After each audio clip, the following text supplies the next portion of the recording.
Welcome to the Python course. We're here to introduce you to the world of programming using Python, a popular and versatile coding language. Throughout this course, you'll explore the fundamental concepts of Python, which will empower you to create your own programs. Python code can be written using a basic text editor, like Notepad, or specialized software called Integrated Development Environments, IDEs.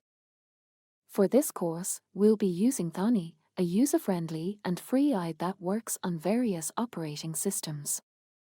Getting started. In our initial lesson, we'll delve into some critical concepts in Python, as well as defining some of the most common terms you're likely to come across in your research. Variables. A variable in Python is essentially a labeled container with a value in it. The names you choose for your variables are essential. With the right naming system, code becomes more readable, user-friendly, and easier to debug. Python is flexible and enables you to store different types of data, such as numbers, text, and more. Structured programming. Structured programming involves writing code that is easy to comprehend, maintain, and modify. This includes using descriptive variable names, utilizing loops for repetitive tasks, and creating functions to enhance code readability and reusability. Conditional statements.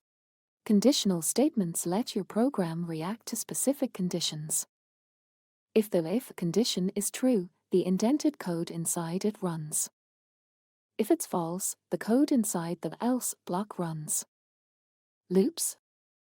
The while loop allows you to repeat a block of code as long as a specified condition remains true. It terminates when the condition becomes false. Functions. Functions play a pivotal role in organizing your code. They group related code together for reuse.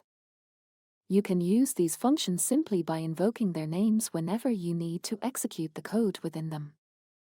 Lists and for loops. As the name suggests, lists in Python store multiple data items listed one after the other.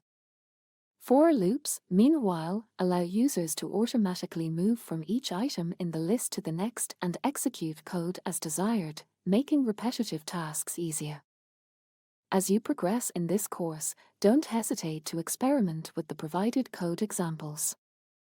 The best way to learn programming is by actively engaging with it, starting with simple projects and gradually tackling more complex ones. If things appear confusing initially, it's entirely normal. Learning programming is just like mastering any new skill. It may seem daunting at first, but with practice and exploration, you'll find it increasingly rewarding. Enjoy your learning journey.